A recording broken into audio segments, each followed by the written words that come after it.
सबसे पहले आप लोगों का स्वागत और अभिनंदन। आज जो टॉपिक लेकर के आए हैं ये जो रिलेटेड है वो बिहार जाति आधारित 2022 गणना से आधारित है। इसमें जो मूल बातें हैं और क्या क्या जानना और क्या क्या जानकारी लेना है, आज इसी के बारे में डिस्कस करेंगे।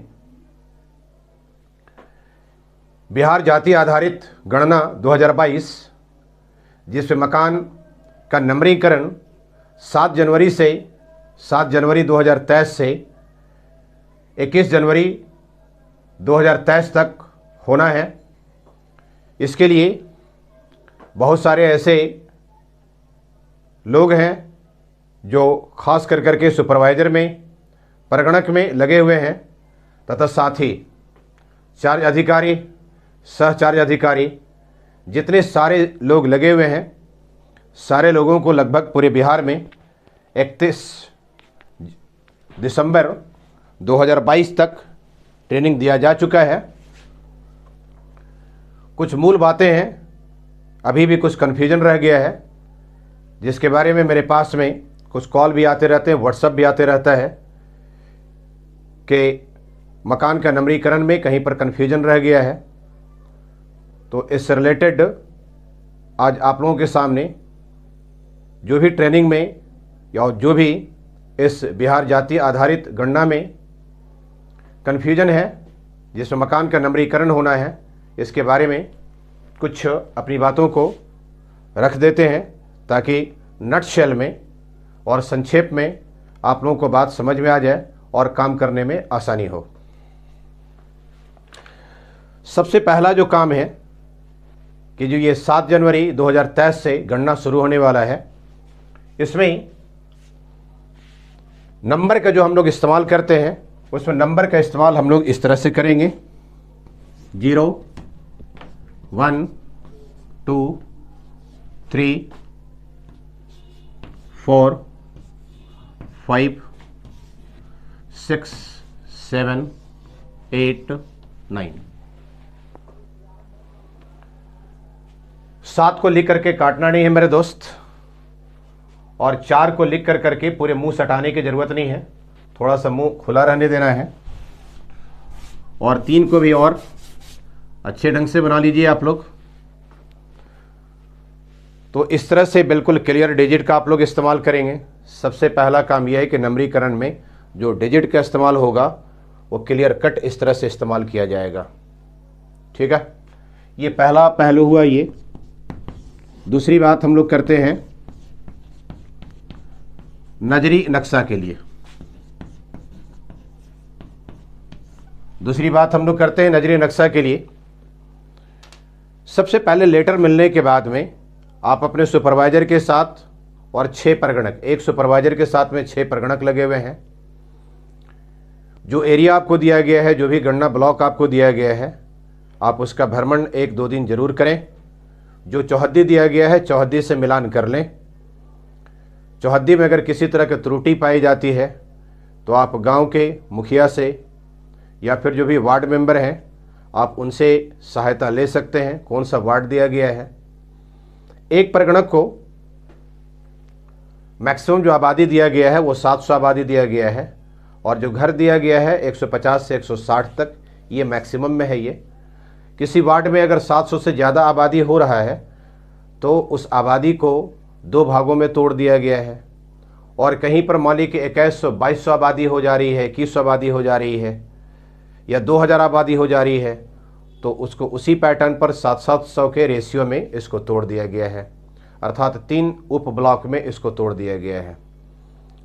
जहाँ पर गणना करना होता है इसको गणना ब्लॉक कहते हैं।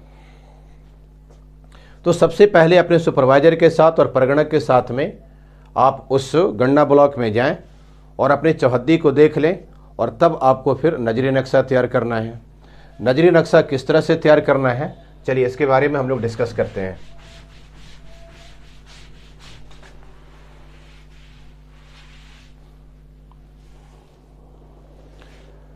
सबसे पहले जो आपकी कोशिश होनी चाहिए कि आप डायरेक्शन और दिशा को देख लें, आप दिशा को देख लें। इधर वाले में नॉर्थ हो गया, इधर वाले में साउथ हो गया, इधर वेस्ट हो गया, और इधर जो हो गया आपका ईस्ट हो गया। नजरी नक्शा उसे कहते हैं जिस क्षेत्र में जा रहे हैं और जो भी गणना ब्लॉक दिया गया है, अब जहाँ पर से मकान का नंबरिंगकरण करेंगे और एक नज़र में गली है, स्कूल है, मंदिर है, मस्जिद है, पुलिस स्टेशन है, तालाब है, इन सारी चीज़ों को लैंडमार्क बनाते हुए आपको जो स्टार्ट करना है नॉर्थ और वेस्ट के कोना से स्टार्ट करना है। इस कोना से आपको स्टार्ट करना है। मान लीजिए कि पहला मकान, आपको पहला मकान मिलता है जो कि पक्का मकान है और लोग उसमें रह रहे हैं, तो आप उसके लिए स्क्वायर का इस्तेमाल करेंगे और पहली बिल्डिंग के लिए, भवन के लिए आप उसमें 1 नंबर लिख देंगे। ये मान लीजिए कि आपका ये गली जा रहा है, ये तो गली के सबसे पहले एक तरफ से आप इसको बनाते जाएंगे। मान लीजिए कि दूसरा मकान आपको ऐसा मिला है जो कि पक्का मकान है लेकिन वो गैर आवासीय है, व्यवसायिक है, तो आप उसको चौकोर बना करके, स्क्वायर बना करके इस तरह से आप क्रॉस कर देंगे। ठीक है। अगली मकान में अगर आप जाते हैं तो आपको कच्चा मकान मिलता है, मतलब उसका छत जो है सो कच्चा है, पूरा पक्का छत उसका नहीं है। तो ऐसे सिचुएशन के लिए जो आप इस्तेमाल करेंगे वो ट्रायंगल का इस्तेमाल करेंगे। कच्चा मकान हो जिसमें लोग रह रहे हो तो उसके लिए ट्रायंगल का इस्तेमाल करेंगे। ठीक है। आगे मान लिए कि जो है सो आप इस गली से, फिर यहाँ से आप इस गली से यहाँ से चल करके आए हो और आकर के आने के बाद में फिर जो स्टार्ट करना है यहाँ से स्टार्ट करना है, इस तरह से स्टार्ट करना है आपको। मान लीजिए कि ऐसा मकान मिलता है जो कि कच्चा मकान है और जिसमें लोग नहीं रह रहे हैं, तो उसके लिए आप जो इस्तेमाल करेंगे वो ट्रायंगल का इस्तेमाल करेंगे और उसको लिख करके क्रॉस कर देंगे। जो भी मकान का नंबर है आप मकान का नंबरिंगकरण जरूर करेंगे। 2 नंबर हो गया, मान लिया कि ये 3 नंबर हो गया, ये 4 नंबर हो गया। ये आप लोकेशन एरो दे कर करके आप दिखलाते जाएंगे, आगे की तरफ में बढ़ते जाएंगे। जहाँ पर खास करके एरो की ज़रूरत पड़े, जहाँ पर मुड़ने की ज़रूरत है, वहाँ पर आप लोग इस तरह से काम करेंगे। ठीक है। इसी बीच में मान लिया कि कहीं पर आपको कोई मंदिर आ जाती है तो आप उसको अच्छे ढंग से बनाएं और एक ऐसा लोकेशन आप उसमें पुट करें। मान लीजिए कि नंबरीकरण आप कर रहे हैं उसका, ठीक है, तो या फिर एक लैंडमार्क बना रहे हैं, तो नंबरीकरण करने की ज़रूरत भी नहीं है। आपका एक लैंडमार्क हो रहा है कि यहाँ पर एक मंदिर है, तो एक ऐसा जो है सो आप बनाए कि ताकि लगे कि मंदिर है। उसके बाद जाने के बाद में फिर आप इस तरह से आप मूव कर रहे हैं। फिर जो है सो मान लीजिए कि आपको पक्का मकान मिलता है तो फिर इस तरह से चौकोर करना और उसके ऊपर नंबर पुट करना है। जहाँ पर से स्टार्ट करना है, एक गली को लिया जाए, एक गली को मान लीजिए कि ये गली है, अगर आप इस तरह से चल रहे हो तो इसी तरह से आप चलेंगे। उसके बाद फिर आप इस तरह से चलेंगे, इस तरह से चलेंगे, ऐसे चलेंगे। फिर मान लिया कि आपको गली मिलता है तो गली के आप इस तरह से चलेंगे, ऐसे करके चलेंगे और फिर इस तरह से चलेंगे। कभी भी इधर इधर इधर और इधर ऐसे करके नंबरीकरण मकान का नहीं करना है। ठीक है, क्लियर है? यहाँ तक आगे बढ़े।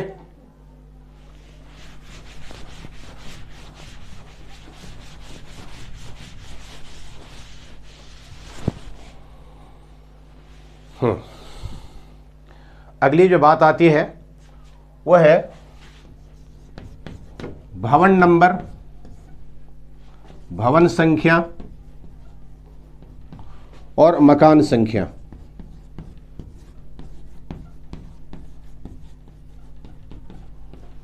भवन संख्या और मकान संख्या, इसको अच्छे ढंग से समझ लेना है। भवन संख्या क्या है और मकान संख्या क्या है। असल कन्फ्यूजन यहाँ पर हो रहा है क्योंकि मकान का नंबरीकरण करना है, ठीक है। अंग्रेजी में भवन को बिल्डिंग कहते हैं। एक बिल्डिंग को, जो बिल्डिंग है जहाँ पर आप जा रहे हैं, तो ये हो गया आपका भवन हो गया।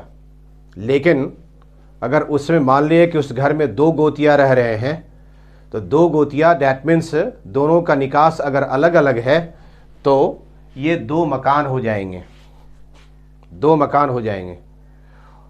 और दोनों अगर ये चाहते हैं कि सेपरेट हमारा जो है सो अलग अलग निकास है, दोनों का बंटवारा है, तो उसका मकान संख्या बिल्कुल अलग अलग दिया जाएगा। ठीक है, तो इसको जो दरवाजे पर जो करना है 6x6 के रेड मार्कर परमानेंट मार्कर से, जैसे मान लीजिए कि भवन संख्या आपने पहला का 1 दिया और इसमें मकान संख्या मान लिए कि उस मकान में 3 परिवार हैं और तीनों सेपरेट है, तीनों का निकास अलग अलग है, तो आप उसको 001 से आप लिखेंगे 003 तक, ऐसे लिखेंगे। उसके बाद फिर क्या करना है कि सभी के दरवाजे पर अलग अलग निकास के जगह पर आप उसको अलग अलग दर्शा देंगे, या फिर वहीं पर जो मेन गेट है आप वहीं पर दर्शा देंगे। गणना दे करके 001, 002, 003 सब में गणना लिख दीजिएगा, अंदर में ही लिख दीजिएगा, जैसे यहाँ पर लिखे इसी तरह से गणना लिख दीजिएगा। ये गणना मकान हो गया। भवन के मतलब हो गया बिल्डिंग हो गया, और उसमें कितने गोतिया रह रहे हैं, कितना चूल्हा जल रहा है, उसमें मकान कितना है, कितने उसमें उसके गार्जियन है और मुखिया उसका अलग अलग है, तो मकान उसका क्या हो जाएगा, अलग अलग हो जाएगा। साथ ही इस बात का ध्यान रखना है कि निकास स्थान, निकास द्वार जो है सो उसका अलग अलग है, तो बिल्कुल ही उसके लिए मकान संख्या अलग अलग होगा। ठीक है, अगर मान लिए कि किसी बहुमंजिला इमारत की बात करते हैं जिसमें 10 फ्लैट बना हुआ है, तो भवन तो उसके लिए कुछ आएंगे। जैसे मान लिए कि आपने 001 किया था और अगला वाला जो आ रहा है वो भवन संख्या मान लिए कि 002 आ रहा है।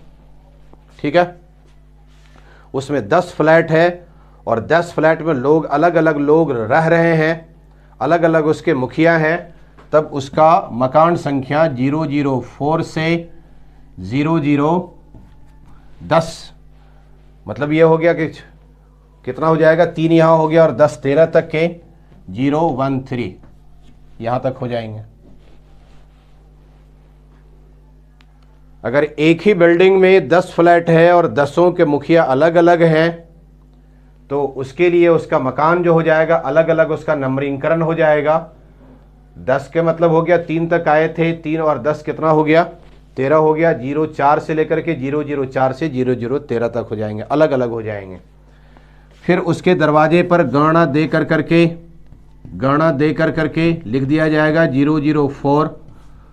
उसी तरह से अगले वाले पर गणना दे करके 005, उसी तरह से अगला वाला पर लिख दिया जाएगा गणना दे करके 006। ठीक है, क्लियर यहाँ तक के? ये दरवाजे पर जहाँ पर जा रहे हैं, जिस घर में गणना करने के लिए जा रहे हैं, वहाँ पर इस तरह से लिखना है। चलिए आगे बढ़ते हैं।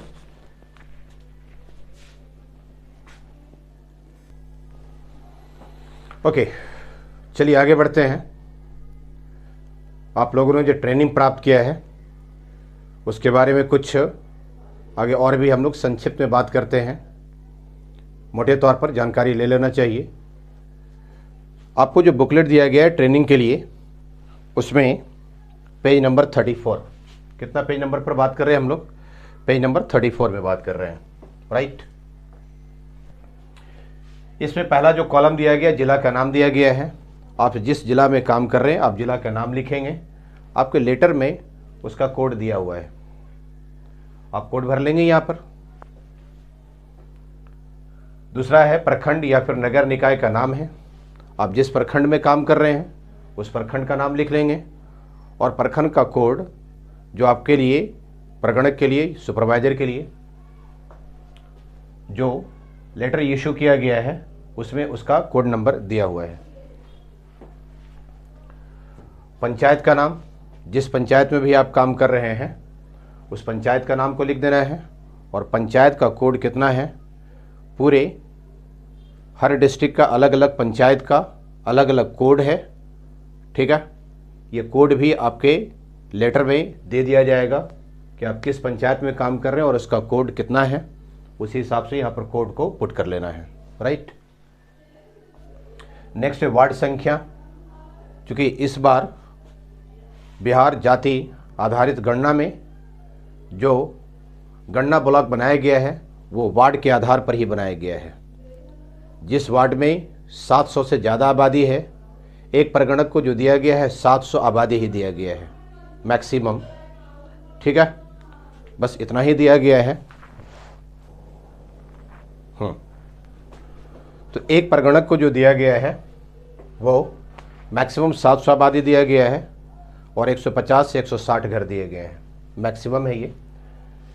तो वार्ड का संख्या यहाँ पर पुट कर देना और वार्ड का अपना अपना कोड है।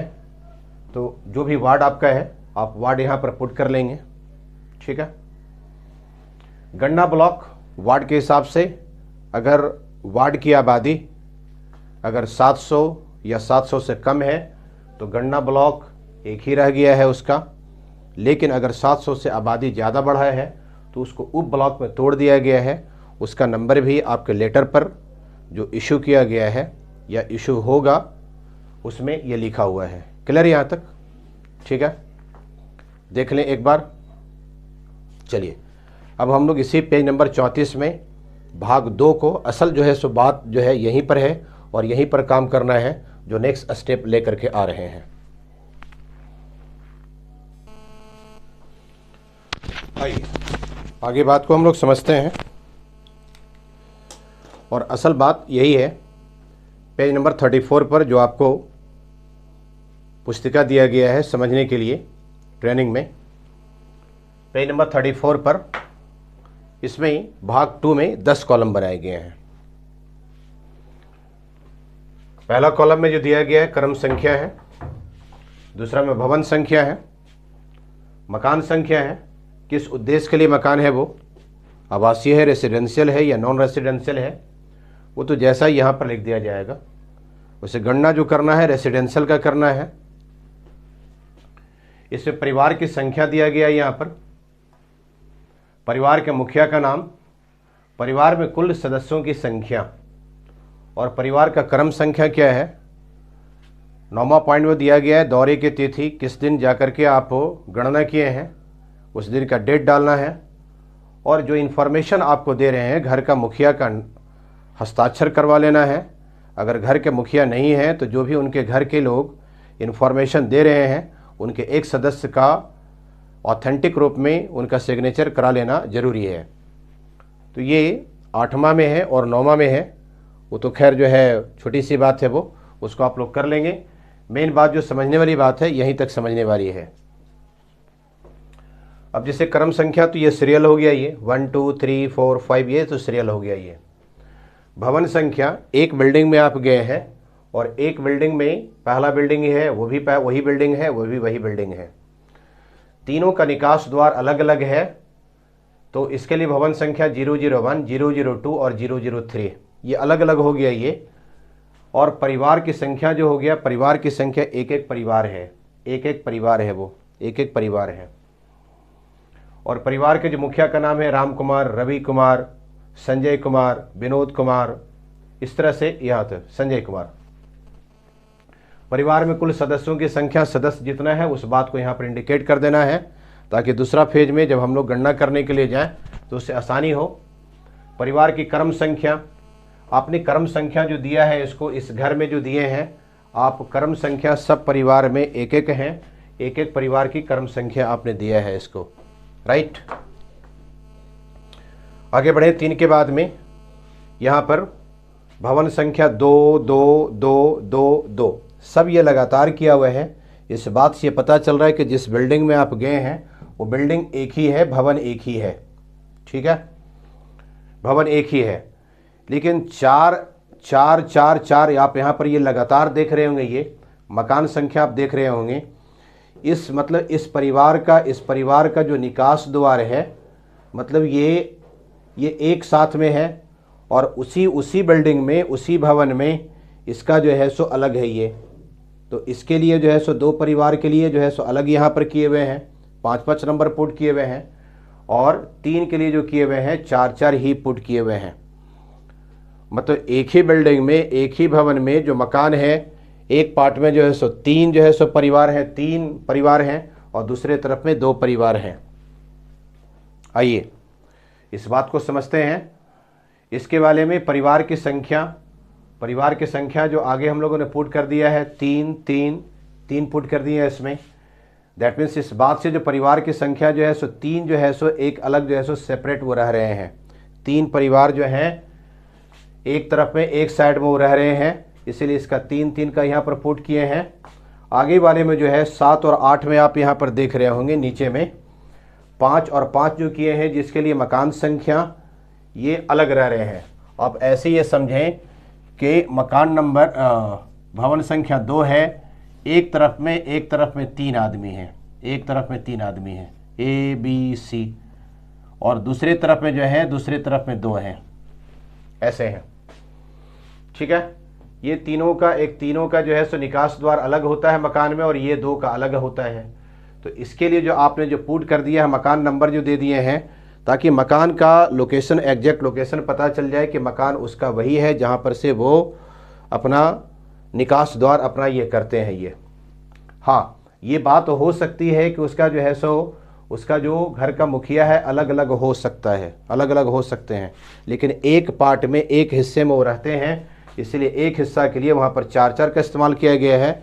दूसरे हिस्से में दूसरे तरफ में 2 परिवार रहते हैं ये, तो इसके लिए 2 बिल्कुल 5 इसको अलग यहाँ पर किया गया है। ठीक है, ये 2 रहते हैं यहाँ पर, इसके लिए इसके परिवार संख्या कितना पुट किया, इसके लिए 2 परिवार वहाँ पर दिखलाए हम लोग, 2 परिवार को। और इसके तरफ में जो परिवार रह रहे हैं, 3 परिवार रह रहे हैं, 3 परिवार रह रहे हैं, तो इसके लिए हम लोगों ने जो दिखलाया 3 परिवार दिखलाए हैं। घर के मुखिया अलग अलग हैं, घर के मुखिया अलग अलग हैं। ठीक है, इसमें परिवार में कुल सदस्यों की संख्या, तो संख्या जितना रहेगा पुट कर दीजिएगा उसमें। अब इसमें हम लोगों ने आगे क्या किया है कि इसके वाले में एक परिवार का संख्या क्रम संख्या 1 दिए हैं, दूसरा का 2 दिए हैं, तीसरा का 3 दिए हैं। तो इस क्रम संख्या से पता चलेगा कि एक पार्ट में 3 परिवार वहाँ पर रह रहे हैं, इसलिए परिवार की संख्या 1 2 3 है। दूसरे वाले में जहाँ पर हम लोगों ने 5 लिया था, ये मकान संख्या लिया था, उसके वाले में 2 परिवार एक हिस्से में रह रहा है, तो उसके लिए क्रम संख्या 1 दिए हैं और 2 दिए हैं। ठीक है, बाकी सेपरेट वाले में कोई परेशानी नहीं होती है, कोई सेपरेट वाले में कोई परेशानी नहीं होती है। मान लिए कि जो है सो भवन संख्या भी वही है, तो आगे क्या करेंगे, आगे हम लोग जो है सो बढ़ेंगे, फिर उसमें मकान संख्या उसको फिर जो है सो आगे हम लोग बढ़ाएंगे कि मकान संख्या उसका कितना दिया हुआ है।